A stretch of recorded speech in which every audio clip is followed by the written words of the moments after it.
Okay, so a very, very warm welcome to all of you for being here for this session. And this session is very interesting because, there are in mainstream sort of lit fests, there's very little space which gets devoted to children's literature. And I'm so glad that we have both these fantastic creators here who have been doing work not just for children's literature, but they are also doing work for the adult readership, and which sort of places them in a very, very unique position because they are coming to us with an insight which is quite unique because of the kind of readership challenges that they will be straddling at all times. So today we'll be discussing a bit of that, and we'll also be discussing about how they are taking up really, really hard topics, hard subjects, which typically now increasingly, of course, it's getting to be a part of children's literature, but it is still forming a very small section of what children's literature gets known as. So they are taking up difficult issues, and how they are going about it is also something that we'll be talking about today. So a big warm welcome, Timothy, Cheyenne. So very happy to have you both here. Uh, it works. Okay. I don't know if it works. Yeah, I can't find. Yeah, it's working now. All right. So uh, the books that we will be talking about, and these are the books of theirs that is available at the bookshop. So we'll be largely talking about their work in the context of these books. Now, these two are by Timothy. They are good enough for children as young as 8 plus. We'll be talking more about these. And of course, this, many of you may have attended Chen's session in the morning today, where she was talking about this with the author of this book, which is Esther Duflo, the Nobel Prize winner for economics in 2019. So all these three books are very, very special.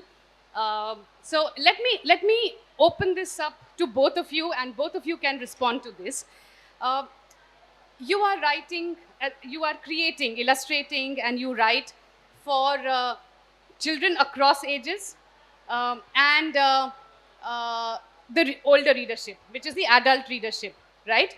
So how is creating something for children or young adults different from what, say, you would be including in an adult fiction? Are there things where you feel that no, this cannot go into what I'm creating for children? Or now, in today's age of awareness, where children are far more aware than we were when we were growing up at that age, is everything okay?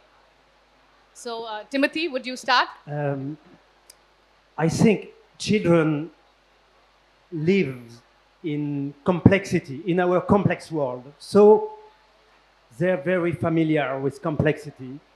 They're very familiar with hard subjects.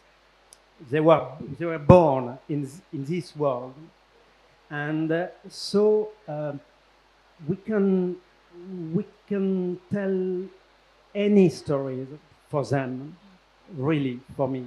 Perhaps the only rule I give to myself when I write for children is to put light in the story, because my heroes are going in very in darkness, in difficulties, but I have to put a little light at the end of the story, because it's the only moment in the life when you don't have to give you have to give hope and light. So that's the only solution. But you can have darkness and you can have heavy subjects, but you have to keep hope when you write for 10, 15, or even for young adults. Yeah. So I would say that for the picture books with Esther, I heavily relied on the fact that she wrote the story and she has a very direct approach to kids. She doesn't want to dumb things down. So in that sense, I very much rested on her choices, but I feel that even for myself, I don't like reading particularly dim stories. I don't like to delve in miserabilism. So if it does not fit for my own taste, I don't think it will fit for a child. But I would say, for me, the thing that is very different from adults and maybe from writing in a longer form, such as a novel, in a picture book, you have very few pages, Yes. and you have to make even not even harder choices, but you have to make hard choice about what will go in there or not. You really have to skim a fair amount of the topic, because you also want to stay on point. And there are many times in the series, for example, the child are not learning, and the parents. There's this one scene in the first book where the children are not learning, and the parents just discover that. And in real life, Esther's experience was that what are the parents doing? They start to beat up the children, and they start to beat up the teacher as well. Yeah. So the question, and I know that because I read Esther's book, so I know that this was the story behind what we wanted to show. So the question was, what do we show? Do we show the parents actually beating up the children? Is that something that we want to represent? Because in that sense, you don't want to dumb down the truth, and on the other hand, you don't want the child reading it, and especially the young child reading it, focusing so much on that part of the story that he misses the main point. And the main point is on education and on how the children are not learning. And this is, so I guess it's also about strategic choices, about where is the real focus. And the real focus is not so much on that part of violence. So that's an example of a very practical thing. But in my work with Abhijit Banerjee, in the columns that we do between food and economics, we're almost addressing exactly the same stories. A lot of the time we rely on the same studies that they did together to make stories for adults. So, and I don't feel such a huge difference, because in a sense you also want to put a light for adults as well. They are not that protected, I feel, from the world. And I think half of my readers are adults who steal the books of their children, really, because they need stories. And they can't find in adult literature these big stories with, I like writing sagas. These two ones are small ones, but I write sagas in 2 or 3 books sometimes. And yes, adults take this book too. So I think now is a good time to formally introduce the books that we have in our midst. And we would love to hear from you both about the books per se. So this one is called Poor Economics for Kids. And it's all, as Abhijit Banerjee puts it in the introduction to the book, it's all about the economic lives of the poor and how they go about making choices around the food that they eat, or the clothes that they wear, or the way they teach, the way they grow their crops, and so on. There are so many things, and you will, Cheyenne, talk a little more about the book as such.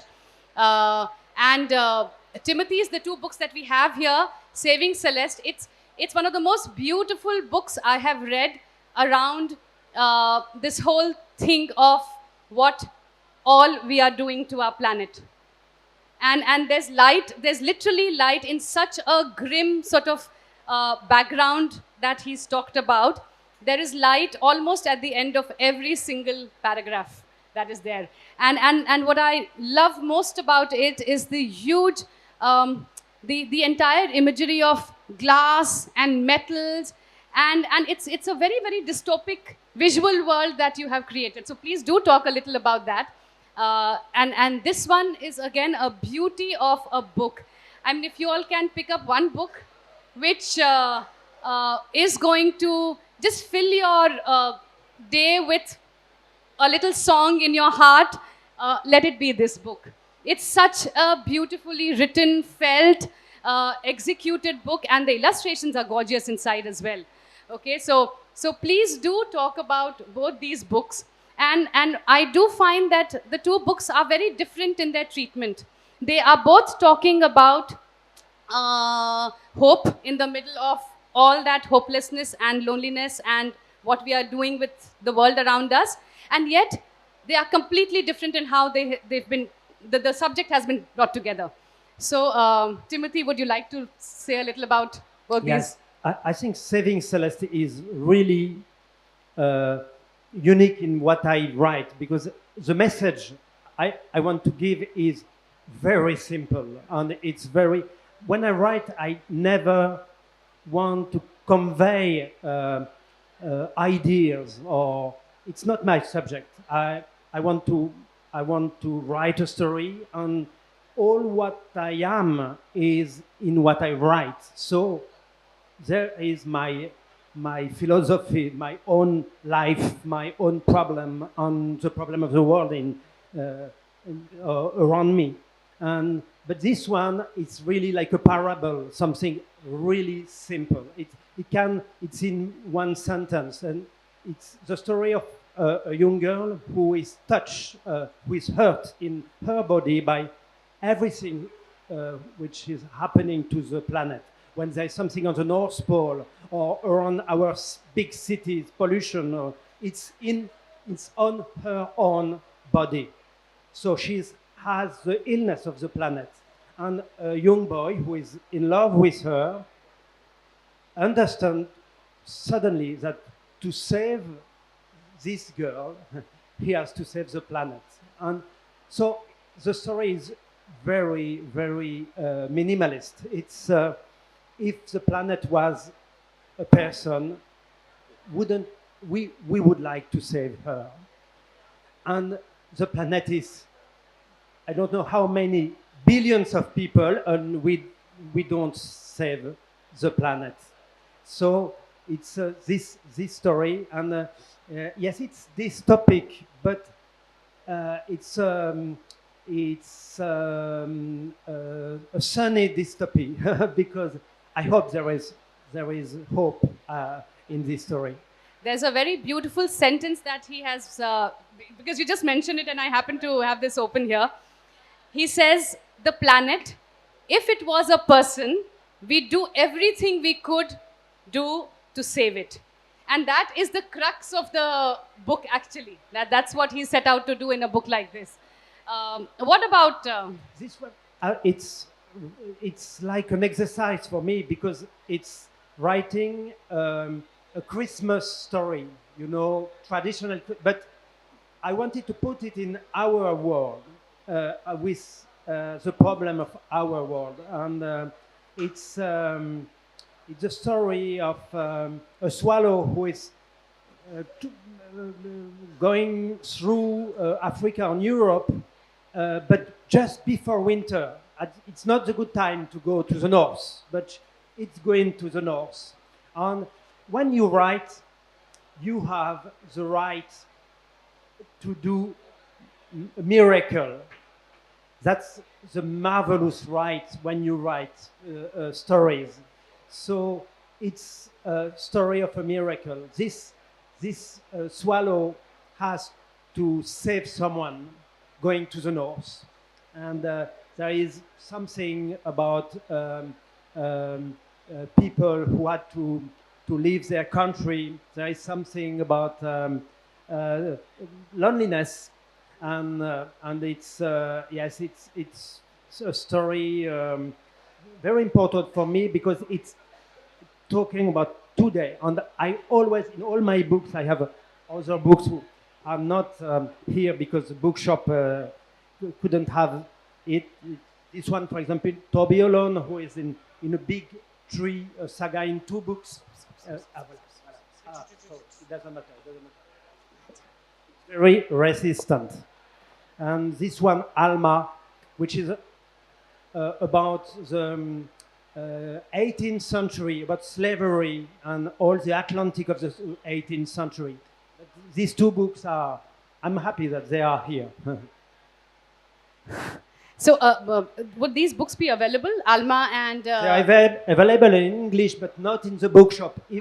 Like, I wanted to buy Cheyenne's book, Economics, Poor Economics for Children, and it was sold out in the bookshop, so Oh. it's difficult to follow.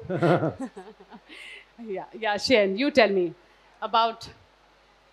So Poor Economics for Kids, I guess the English title derives from Poor Economics, which you may know it has been written by Esther Duflo and Abhijit Banerjee, two Nobel laureate in economics. And I've known Esther for 7 years now, and we met around children and children's literature, but it took us a long time to decide to do something together. She'd always wanted to do books for children and books for children on poverty because she felt that there was something missing, in particular in France, something missing about the way poor children live their lives in a realistic way, not in a miserabilist or a heroic tone, I would say. And she met me and she felt that my graphic style was very fit for telling such a story because it is very playful, it's very colorful. And she felt that this was something that would go with the way she wanted to present her work on poverty. So the series, the way it is done in the English version, it has all the books, which are originally 10 different books. You can find the Malayalam version and 5 other Indian languages in a separate way. I think they are there as well. So the idea that Esther had was to initiate, was to imagine a village where she could create characters that would embody different concepts about poverty.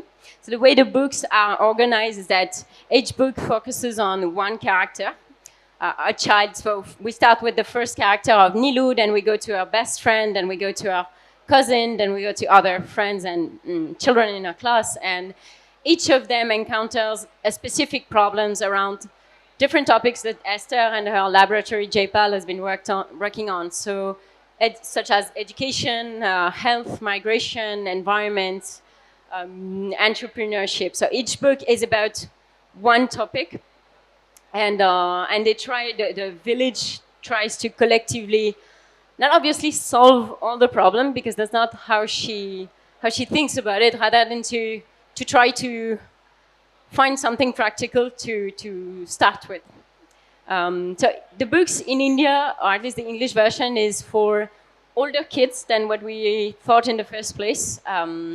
They are for, I would say, 10 to 12, and they are all accompanied by an essay by Esther that is directly addressed to the kids.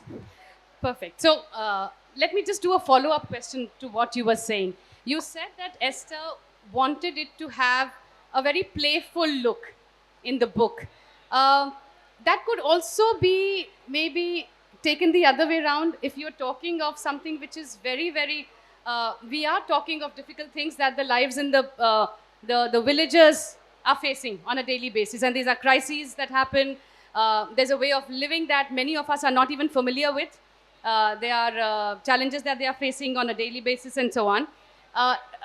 How appropriate is it to gloss it with something which is very, very joyously portrayed?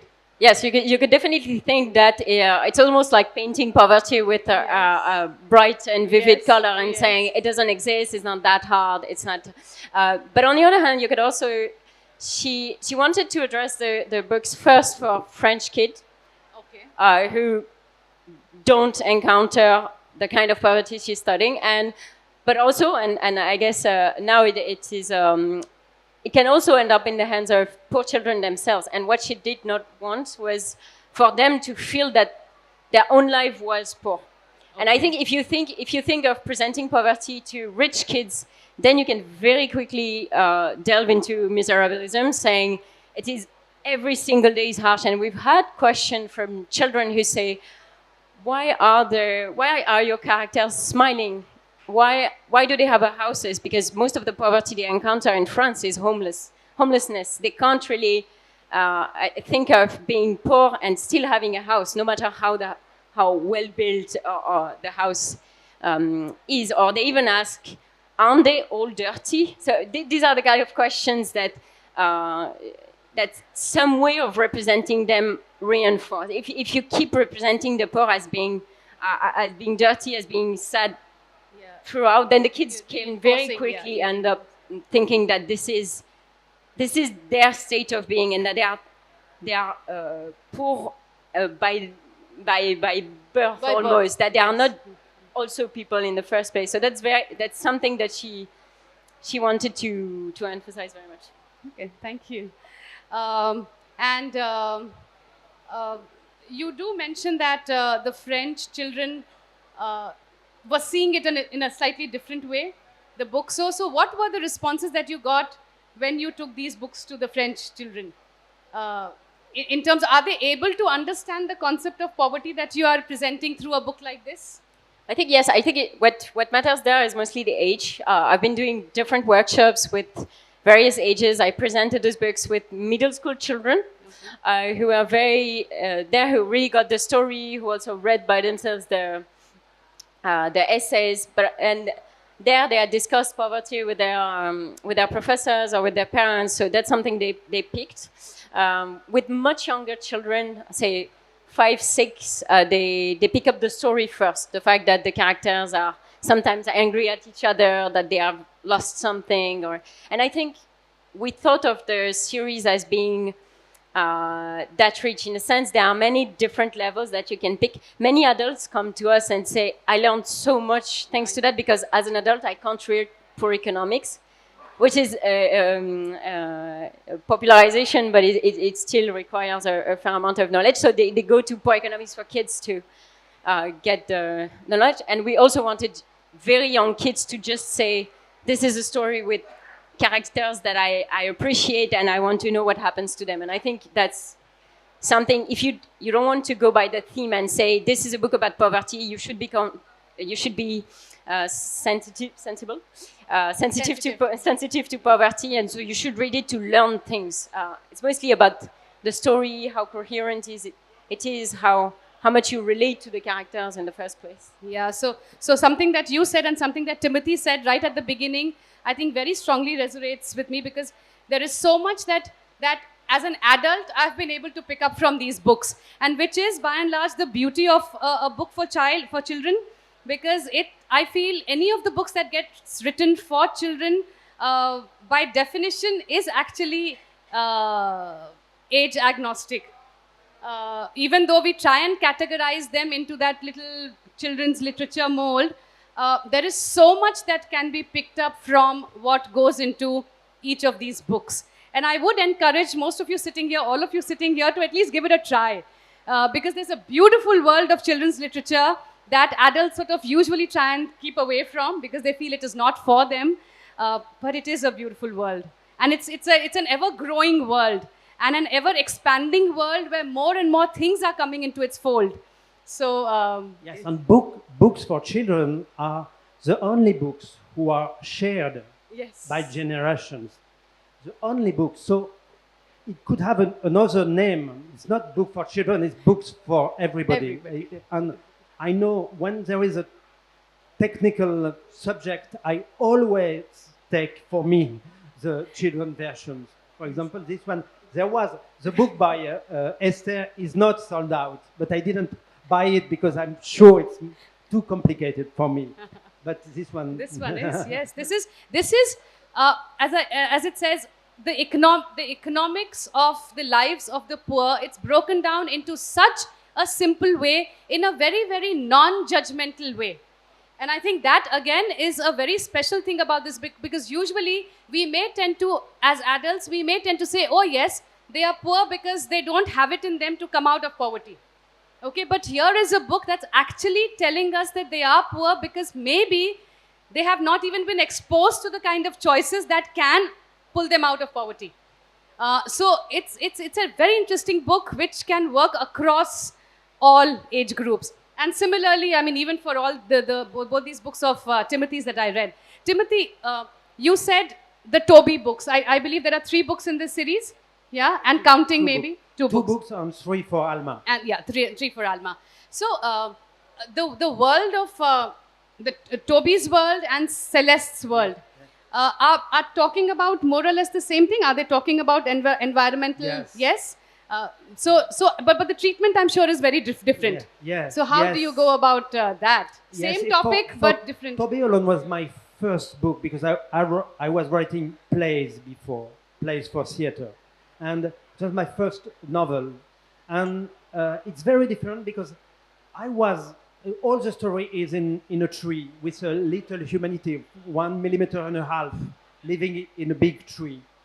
And I was writing this story to escape from our world.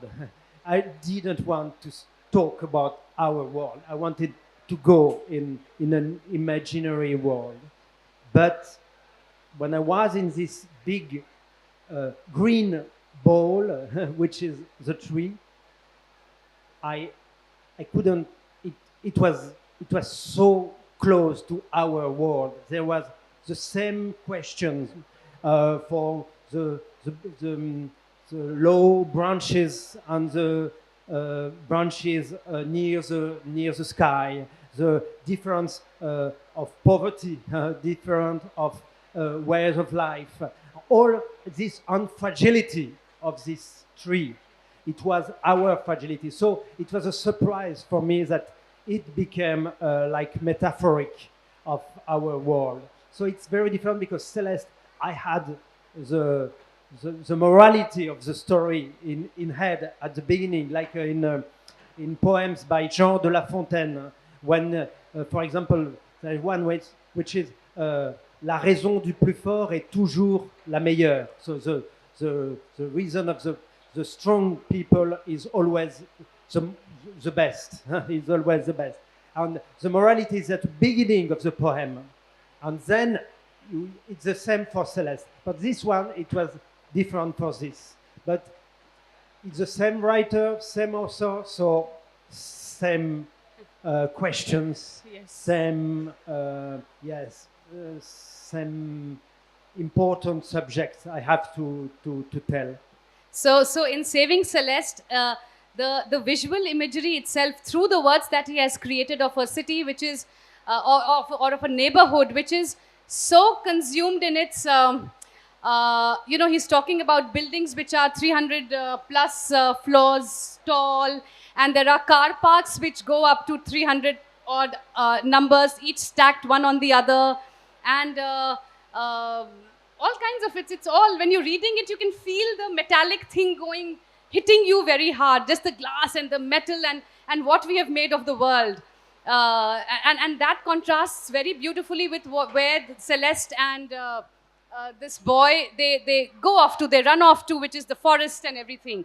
So do you see our cities becoming that? Yes, yes, but I think it's writer solutions too, not only a vision.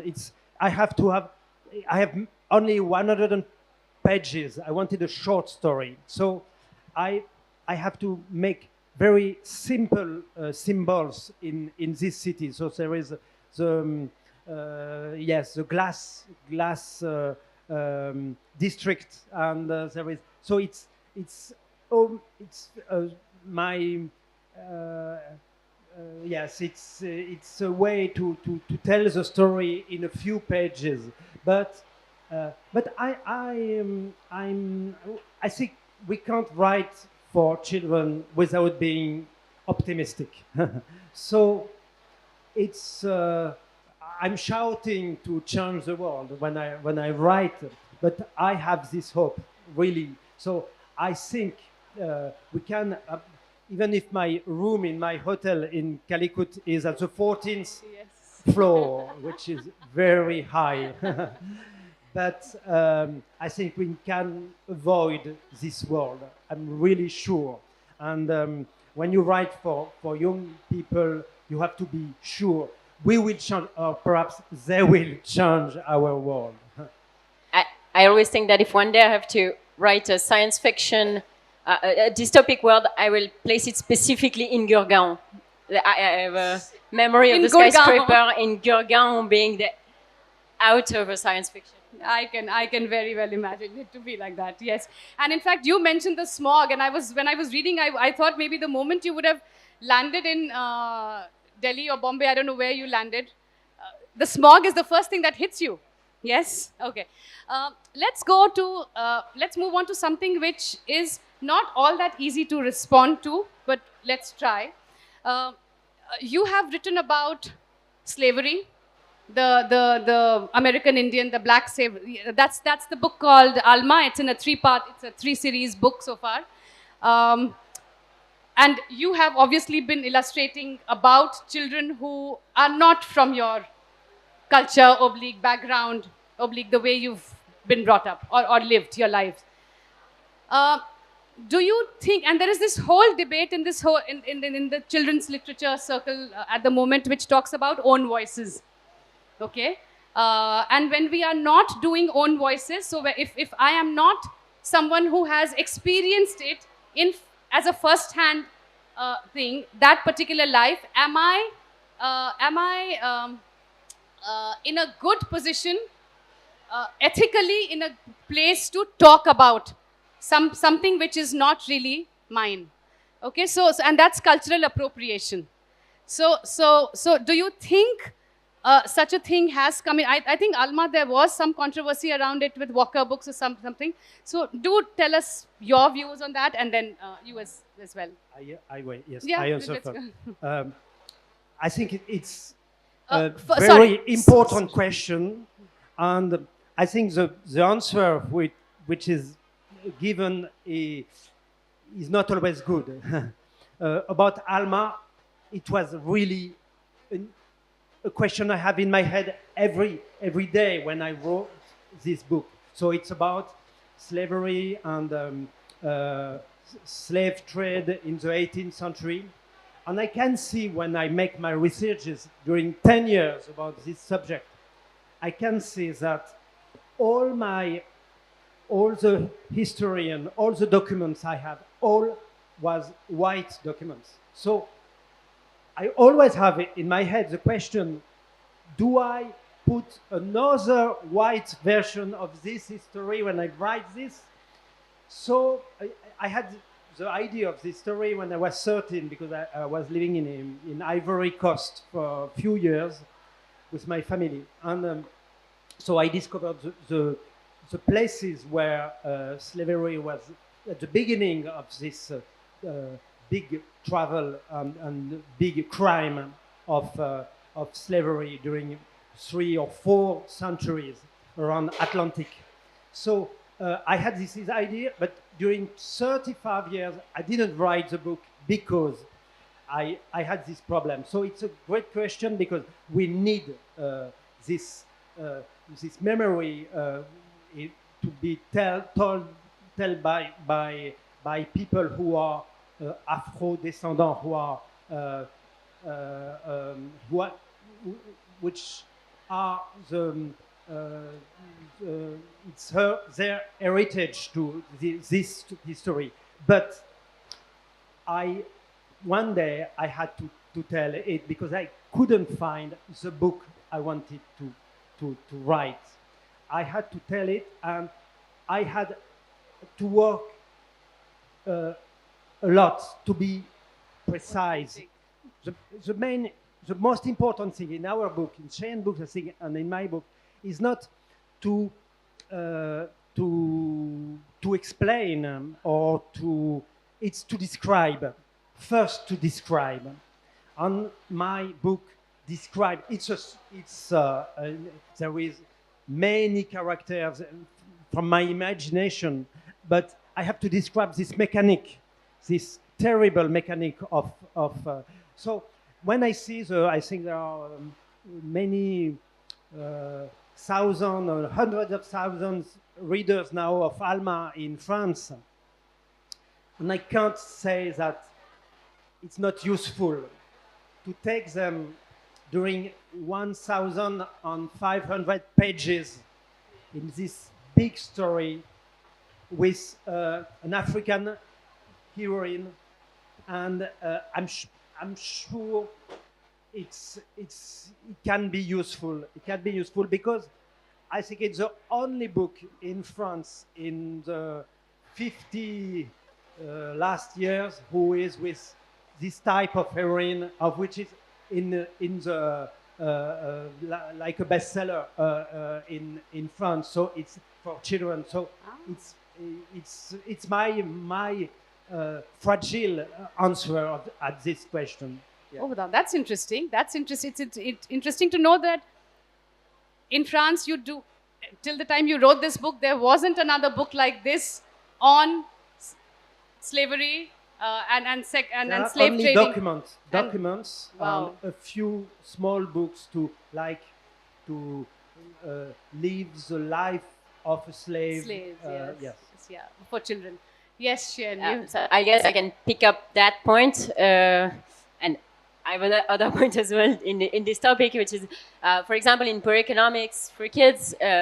In one of the story about in the environment, Esther took the model of the Chipko movement. She wanted to talk about the Yes. Chipko movement, and in the essay she refers to the Chipko movement.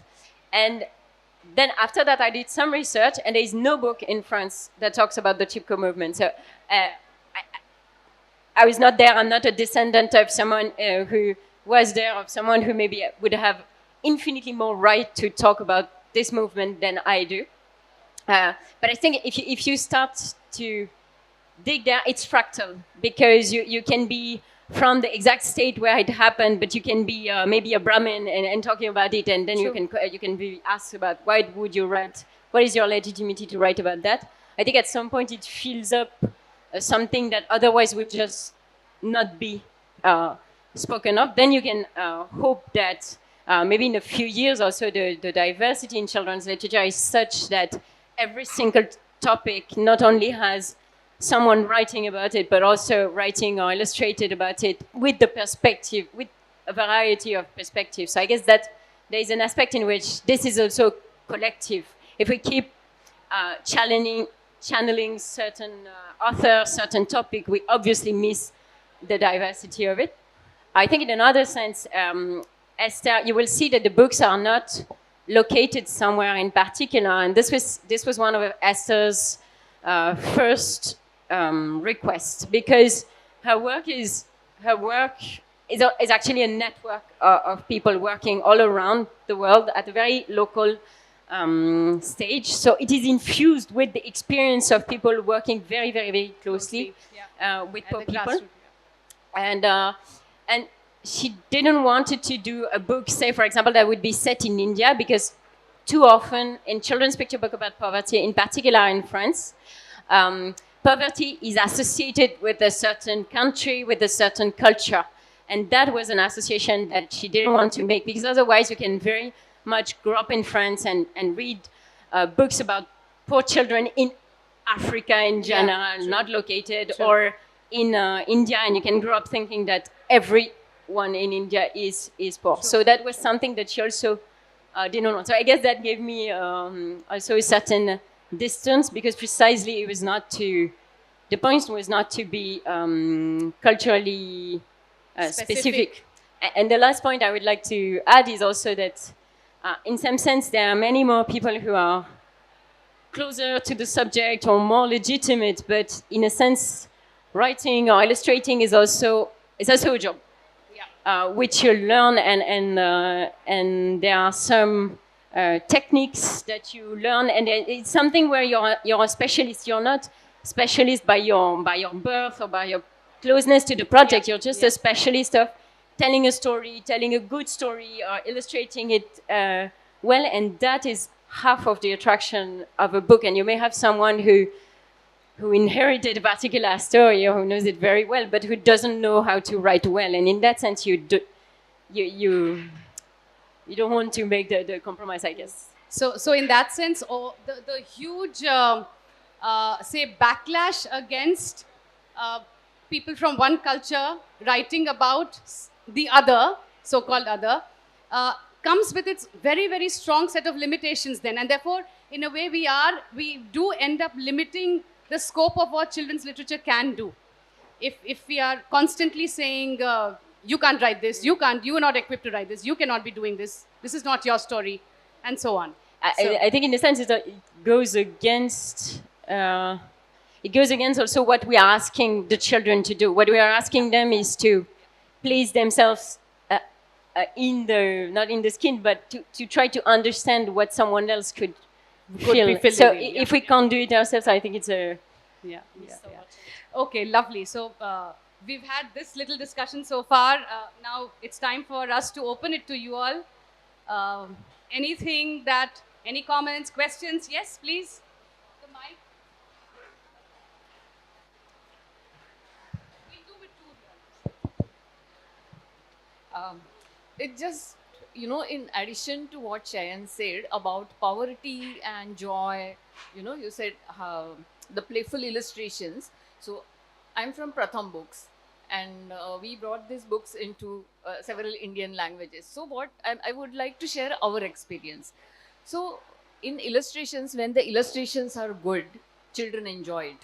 And if you see the poor children, even they want to play, and you see when they're playing, they are happy. If they don't get food, they are not happy, that I know, but they are not 24 by 7 unhappy. And so we want to have that into books. So it's always there. In one of our other books, we have one garbage picker, but he's very happy. So that's the playfulness the character has. And the second thing is, as Esther mentioned in the morning, that we want to provide, they give solutions and they open up many things.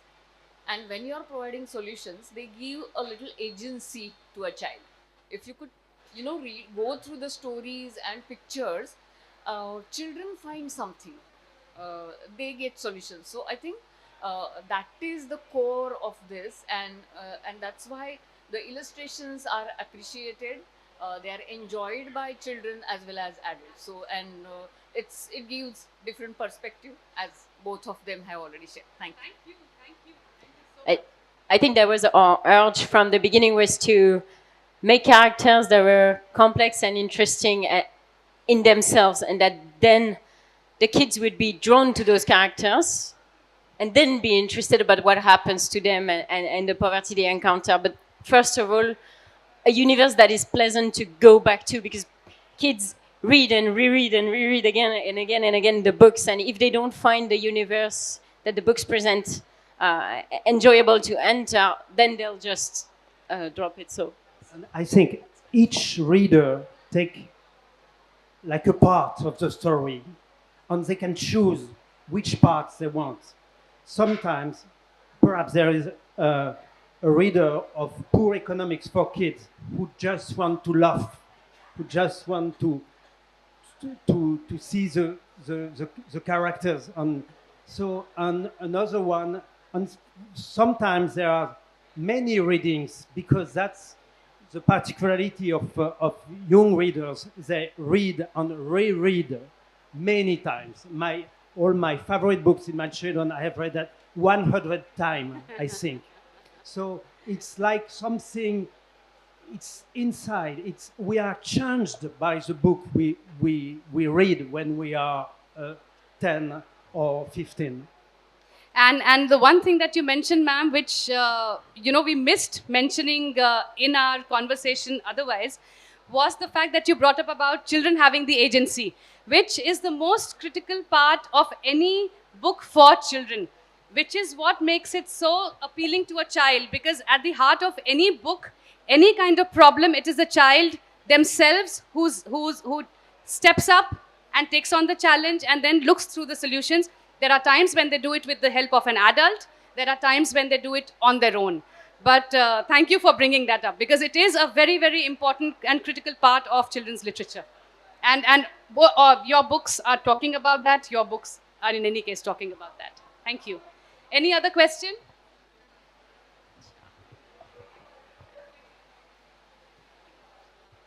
Any other question?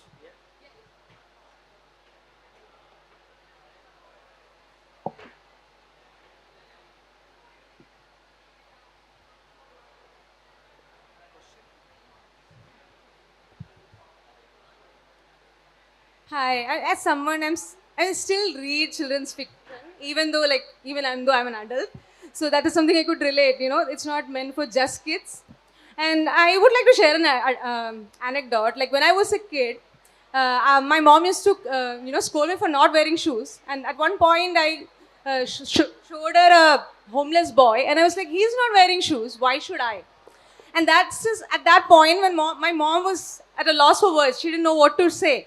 And now when I think about it, it's because back then, as a kid, we're not given stories that tell us about poverty and all these problems. We are presented a very utopic world where there are no problems.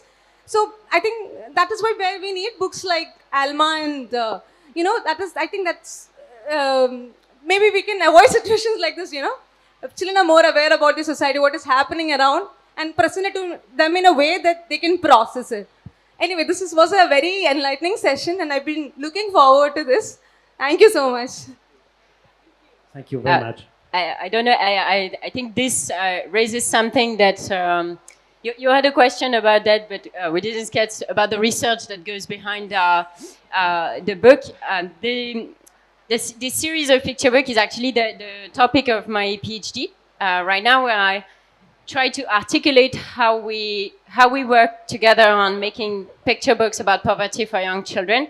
But I'm also looking at what is available in France for young children in terms of poverty. And what I see often is that the authors, precisely, it's the same scene, basically. A lot of the authors, they live in Paris, they bring their child to school, and on the way to the school, they meet a homeless person, and the child starts asking questions, and it triggers something, and the authors decides that he's going to make a book about it, to talk about the poverty to its children, but also to talk about it more broadly. And the more I'm reading all of those books, and the more I see that authors are looking at the poverty that they can see around them. And there are many, there are Indian authors, for example, that are published in France, and they talk about the poverty that is around them. So I would say, in one way, it is good because the authors can relate to that. They are expressing the child's feeling very well. On the other hand, I'm not sure if that's always desirable. In some sense, if Esther Duflo didn't ask me to do this, I don't know if I would have written about poverty. Because a lot of the time we react to it with in a very emotional way. And I think what helped me there to tackle this topic was that Esther is a specialist of this subject, and that she precisely didn't want to take a personal view. Some publishers asked her, yes, we can do a book about poverty, but maybe it's going to be you as the main character, and then we show you working with poor children and all that. And that's something that she really didn't want to do, because she wanted to talk about concepts about poverty. And I think that's also a good way, because it goes out of the emotional reaction to poverty. Yes, and I said at the beginning of the session that the only rule I give to myself when I write for children is to put a little light in the story, in the dark story I write. But there is another rule, which is to be accurate, to be precise. The precision, it's not because you're writing for children that you don't have to be scientific, or to be, for example, about history, to be very, very precise. We have to be a lot more precise because they discover the subject. So these two rules of lightness and accuracy is what's my guideline to when I write story, and on poetry, because it's my only tool. It's writing on poetry, like drawing for Cheyenne.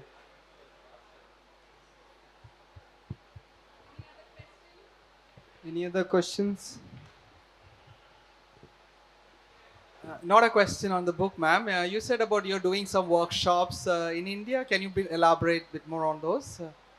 So I mostly do workshop in France with children. I guess the series was published in 2022 and 2023. So by now I've done several festivals and workshop with children. I think I did one or two in India. I did one this summer. But I think since I personally am not a specialist of poverty. What I try to make them do is to make them think about the design, about what they could draw. For example, I used the book Tumpa on the environment, where the kids are trying to protect the forest, to make them draw trees. And collectively, everyone drew a tree, and we made a large forest all together. So that's something that is appealing, and that teaches them something about illustrating a topic. Ma'am, this is the last and final question. Yes, yes. I'll keep it So- short. Hello, ma'am. My question is to you. What made you start writing children's books? Could you just? I was late to attend the meeting, so I don't know what you said before. I just wanted to know what made you start writing children's books. Thank you. So I'm an illustrator, mostly. Esther Duflo wrote the books. But during my studies, when we study illustration, we do many things. We do comics, we do scientific illustration, we do cartoons, we work with different mediums. And during my master's degree, I was interested in geometrical shapes, in how playful they are, and the kind of visual games you can make with them. And there were many in children's picture books, so that's how I got into children's book. And I think I love this format, because it's a format that is, especially in terms of visuals, it's a very short format usually. It's almost like visual poetry. So I just enjoy. I would like to make children's picture book for adults, actually, because I feel that you tell something in a much more infused way. I like this feeling. Yes, very quick, because we don't have time. When I read this first book, To Be Alone, I think it was an accident. It was an accident. I didn't know. I sent it to adult publishing house and young reader publishing house, and I waited. And it was Gallimard Jeunesse, which is a publishing house in France for young readers, who answers the first. So he decided of my life. But then, after this book, I choose to write for children, and my answer is very simple. It's because they are the best readers in the world. Children are really the best readers. They are readers, I said, who are changed by what they read. Or I'm 51, and I can't remember which book I was reading yesterday evening. On them, they will know the books they have read at 15, even at 60, and children are made by the books they read. So it's really it's so nice to write for them. Yesterday I was in a school in Calicut, and it was the best moment in my life, going through my book and meeting young readers. Do we have time for one more? 2 minutes? Any more questions, or We got 2 more minutes, so if anybody have any questions to ask, please. Okay, so if nothing is coming from there, maybe I can ask you a question, Timothy. At what stage, at what stage in your life did you did you know that, okay, that environmental things were important for you when you wanted to write? I mean, at some point, these things would have started mattering to you as an individual, which is why you decided to start talking about them in your books. So. I think it's from childhood. When I was a child, but it's by the admiration for the world. It's not because of being frightened by the future. It's loving this world, and now too. It's the best way, because even all the solutions are in this world now. And so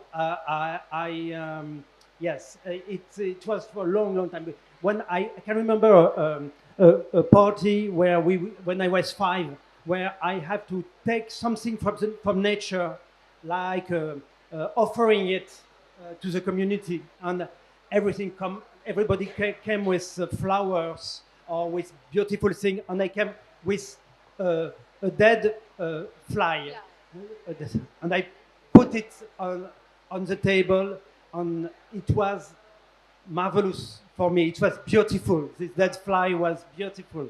So, and it was not a provocation, and so I think it's very old subject for me. Yeah. For me also almost by default, because my parents were environmental extremists.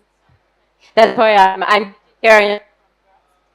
So I think I had no choice but to, and we grew up in the countryside, so we were always out there, or I don't know, chopping woods, going in the woods, going to the mountains, going to the forest. There was no really no choice.